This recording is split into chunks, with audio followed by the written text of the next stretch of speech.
Good afternoon, everyone.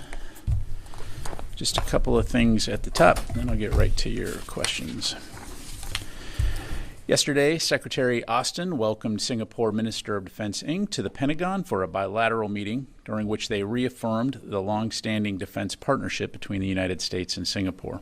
The two leaders discussed opportunities to expand bilateral force posture cooperation and the importance of expanding joint training and interoperability. The officials emphasized the strength of U.S.-Singapore collaboration on emerging technologies, as demonstrated by the signing of a U.S.-Singapore Statement of Intent for data, analytics, and artificial intelligence cooperation by the U.S. Chief Digital and Artificial Intelligence Officer and the Singapore Deputy Secretary for Technology. Secretary Austin and Minister Ng reaffirmed their commitment to advancing the historic momentum in the U.S.-Singapore defense partnership and a shared vision for a free and open Indo-Pacific region. A readout of the call has been posted to defense.gov. Finally, I know many of you have been following the status of the JLOTS humanitarian mission, or temporary pier. At this time, the temporary pier remains in Ashdod, and a potential re-anchoring date has not been set. As we've said, the pier has always been intended as a temporary solution, and it will conclude its mission soon. But as of today, I don't have any announcements to make in terms of when the mission will officially conclude.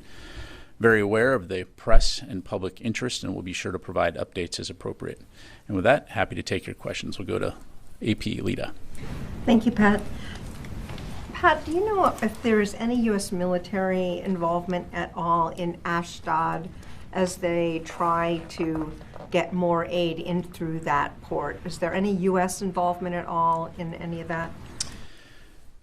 So we'll have more details to follow in terms of next steps. As far as Ashdod goes, as you know, we have a convoy management board that's situated there with Lieutenant General Frank. In terms of U.S. military presence at Ashdod, in terms of accepting aid, moving it, I'm not aware of any activity at the moment, other than to say, again, we are aware that aid has moved through Ashdod, and we have delivered aid to Ashdod for onward distribution. But again, we'll have more details to provide for you in the future. Just on that point, is there any aid on the floating dock that is offshore of Gaza, or has all of that aid been delivered now to Ashdod? I'd have to take that question. I don't know the answer to that. Okay. Yes, sir. Thank you, sir. Two questions. One, during the NATO summit in Washington, Prime Minister Narendra Modi of India was in Moscow meeting and greeting with President Putin of Russia. They have discussed so many issues between India and Russia, including military pact and also situation in the Middle East war going on, and also, of course, Russia and Ukraine war. And Prime Minister Modi offered many options there, and both leaders that this war in the Middle East should be end because it's in interest of India, of course, in many ways. And also at the same time, war in between Russia and Ukraine, also in the interest of India to end this war also. So where do we go from there? NATO was meeting here, and they were meeting there at the same time. And where do we stand as far as U.S.-India military-to-military relations into this connection also? Yeah. Well, as you heard me say last week, India is a strategic partner, and we look forward to continuing to develop that partnership. When it comes to Ukraine and Russia's illegal occupation and invasion of Ukraine, ultimately, at the end of the day, it's up to Ukraine to decide, when they are ready to negotiate for peace. And right now, our focus continues to be on working with Ukraine to provide them with what they need to defend their country and defend their sovereignty and take back territory. But they're, at the end of the day, there's no decisions about Ukraine without Ukraine. So. Second, sir, if a lawmaker or senator acting as a foreign agent of the United States and have been found guilty by the New Jersey grand jury, Senator Bob Menendez is now. As far as the military connection, because he was found guilty in connection with those countries that he was acting as foreign agent, those countries have military-to-military relations with the United States. So in any way that this building or military-to-military relation will be affected in any way because of his guilty. Yeah, as it relates to Senator Menendez, I don't have anything to provide. I'd refer you to Department of Justice on that. Carla? Thanks. Just first to follow up on the situation with the pier, are there any additional airdrops going on, or does DoD assess that there's still a great need for humanitarian assistance? Is there anything going on in the interim while we're waiting for the pier? Yeah, I don't have anything to announce at the moment in terms of airdrops. Of course, that's a capability that we maintain, but nothing to announce specifically on that. When it comes to humanitarian assistance for Gaza, we know that there is an urgent need for humanitarian assistance. Of course, USAID is the lead for the U.S. government in terms of working with the international community, and the DoD is supporting their efforts. So we'll continue, obviously, to maintain close contact, as we have all along, with USAID on that front to ensure that we're doing our part to support those efforts. Okay, thanks, Pat. And then just a couple questions on the country of Georgia. Following Noble Partner being canceled, are there any other cancellations? Has every mill-to-mill operation been put on hold for the time being? There's supposed to be some sort of celebration at the end of August. Has that been put on hold? Can you give us any other updates? Yeah, I'm not tracking any other cancellations at this time. Okay, and then I guess, does DoD see Georgia still as a U.S.-friendly ally, or does it see it moving towards Russia at this point? Yeah, I mean, we'll continue to partner with Georgian Defense Forces, and we'll continue to look for ways to strengthen Georgia's ability to safeguard its sovereignty and maintain its territorial integrity. The decision to cancel the exercise was not taken lightly.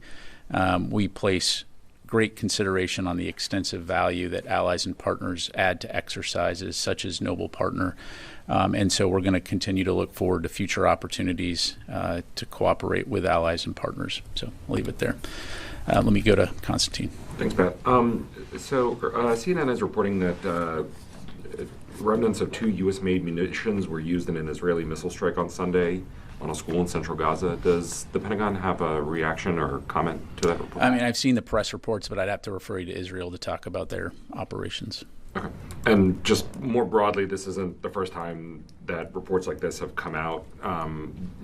Does the Pentagon leadership feel like it's doing an adequate job of making sure that the weapons we give Israel are not used in incidents such as this?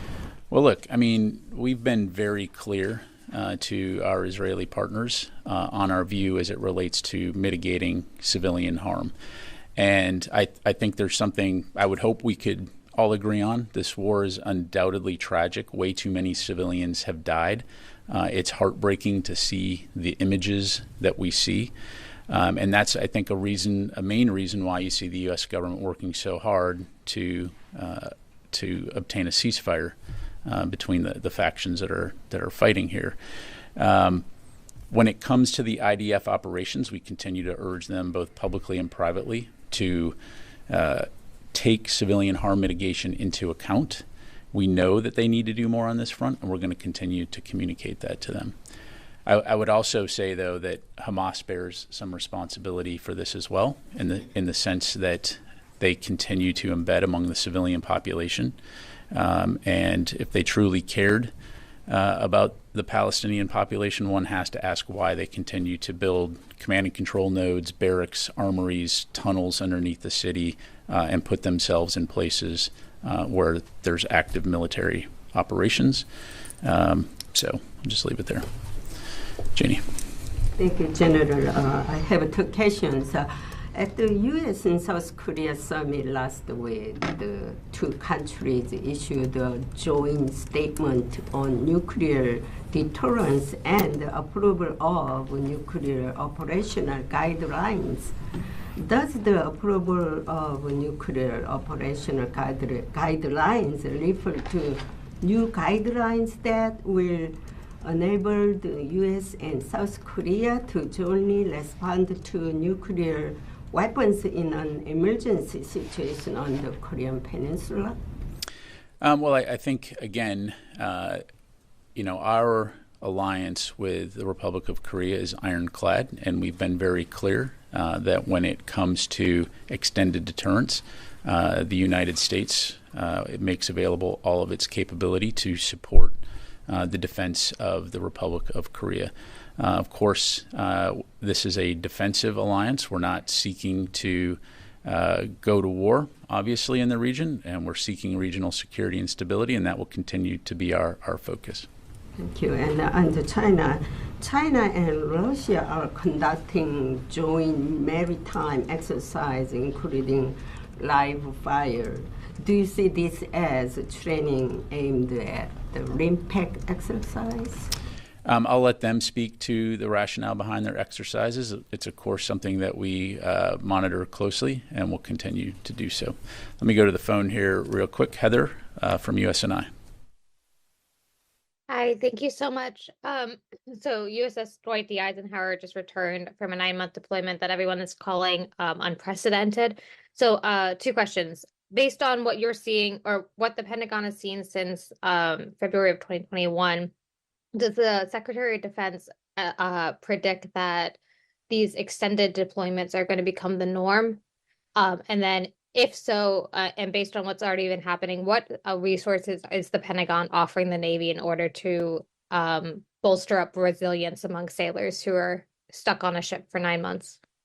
Yeah, thanks, Heather. So I won't, speculate or get into hypotheticals about the duration of deployments. I mean, as you know, the U.S. military maintains a wide variety of capabilities that enable us to respond to a wide variety of contingencies around the world. In other words, we are able to surge assets to where they're needed most to support our national security interests and our obligations around the world. And so in the Red Sea area right now, we continue to see Houthi aggression impacting the innocent lives of mariners and the freedom of navigation through that important waterway. So we'll continue to work with the international community toward that end. And as for Navy personnel, confident that Navy leadership will continue to look at doing everything it needs to do to take care of our sailors and their families as they conduct these important missions around the world. Let me go to Jeff Shogel, Task and Purpose. Thank you. The Coast Guard recently rescued Dave Portnoy, founder of Barstool Sports, and I was wondering if any DoD assets were involved in the rescue, like satellites, SEAL teams, aircraft. Thanks very much, Jeff. I will have to take that question. I don't have any information on that. All right, let's come back to the room here. Yeah, I'll come to you and then to Tony. Thank you, sir.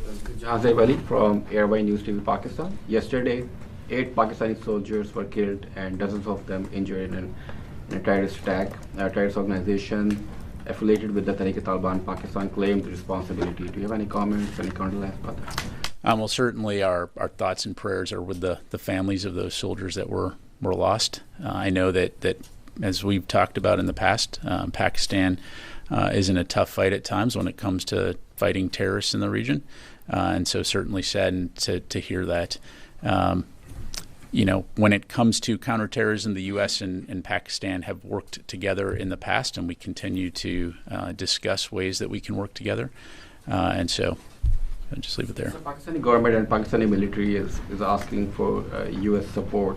Pakistani military is asking for modern American weapons to deal with the situation because, according to them, all the terrorists in Afghanistan using American weapons left by U.S. forces. I know U.S. forces left those weapons for Afghan forces, but somehow they are in the hands of terrorists right now. So, are you going to consider to provide modern American weapons to Pakistan? Yeah, I don't have anything to announce. As you know, we do maintain a security cooperation relationship with Pakistan, and so I'm sure that those discussions are happening via those mechanisms to look at Pakistan's requirements and what the U.S. can do to support.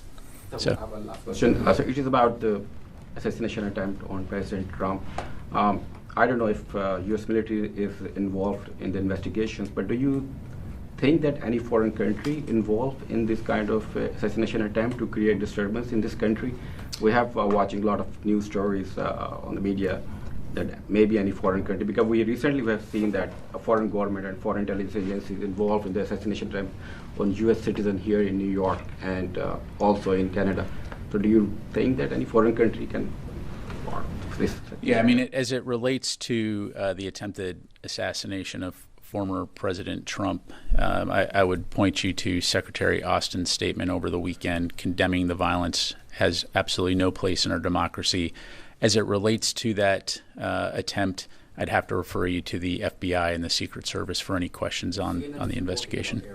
That maybe. Yeah, I've seen those reports. I'd have to refer you to DHS or DOJ for any questions on that. Thank you. Tony. A couple hardware questions. The House Oversight and Accountability Chairman today wrote Secretary Austin demanding V-22 accident documents going back a couple of years, 2-3 years. He's threatening subpoena if they're not produced. This has been a long-running controversy with that subcommittee. Do you have any comment on that in terms of providing documentation that the committee's asking for on this highly controversial aircraft? Yeah, well, first of all, I would just say up front that the department remains committed to the safety, health, and the well-being of all of our service members. We have worked very hard to accommodate the House Oversight Committee's requests. We've provided more than 3,500 pages of documents. In addition, representatives from the V-22 Joint Program Office and the military departments provided a briefing to committee staff in March, and the department made multiple officials, including the commander of Naval Air Systems Command, available to testify at the committee's hearing last month on the safety of the V-22 Osprey.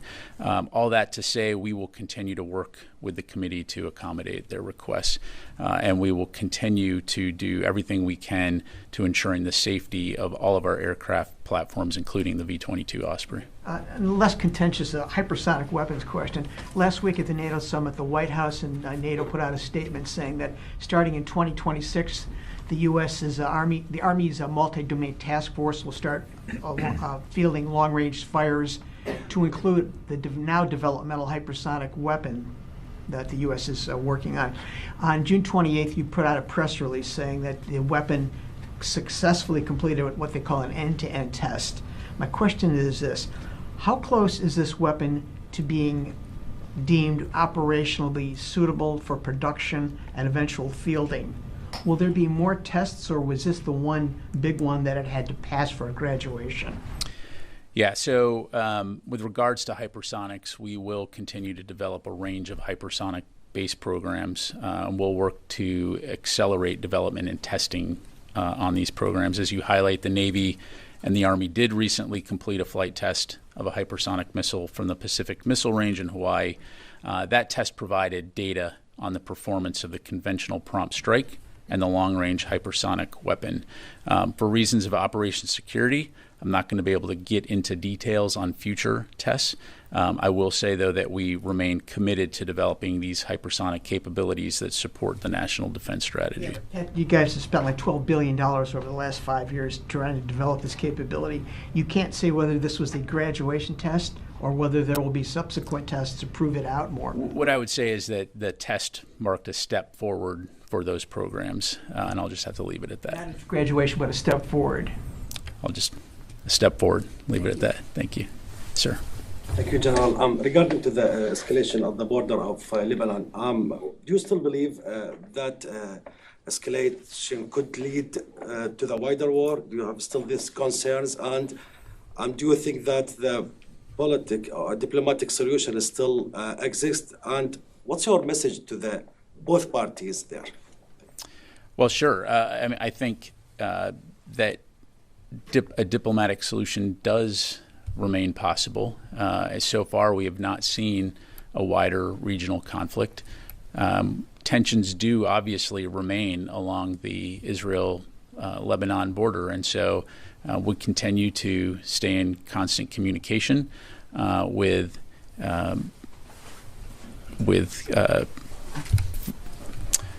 Lebanon, Israel, and others in the region to ensure that this does not become a broader conflict. Of course, the concern here is the risk of miscalculation, which could spark a wider conflict that no one wants.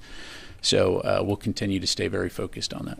And General, do you believe that any ceasefire deal could be reflected in a positive way to that escalation at this area exactly? Well, it's difficult to get into hypotheticals or speculate, but I think, again, what we would like to see is a ceasefire in Gaza so that we can restore calm and we can start to get humanitarian assistance in there. Certainly, I think that would contribute to more positive outcomes in the region and a reduction of tension. So, again, we'll continue to work toward that end. Let me go to Charlie. Welcome to the briefing room, Charlie. Thank you, General. If I understood correctly, you mentioned the word about re-anchoring the pier at the top of today's session. Sources tell us what's actually being discussed is pulling the plug and dismantling the pier, and that may happen in the next couple of days. Where are we on that decision making? Yeah, what I said was that a potential re-anchoring date has not been set. And we've said all along that this is going to be temporary and that it will conclude its mission soon. But as of today, I don't have any announcements to make in terms of when the mission will officially conclude. And when we do have information in that regard, we'll certainly be sure to let you all know. There's no window, can't estimate? Well, no, I don't have a window other than soon, and part of the discussion, of course, here is taking into account weather states, taking into account the requirement to deliver humanitarian assistance. Again, the most specific I can get right now is we anticipate that the mission will conclude soon. I don't have a date to give you right now. So keep you posted. All right. Thanks very much, everybody. Appreciate your time today.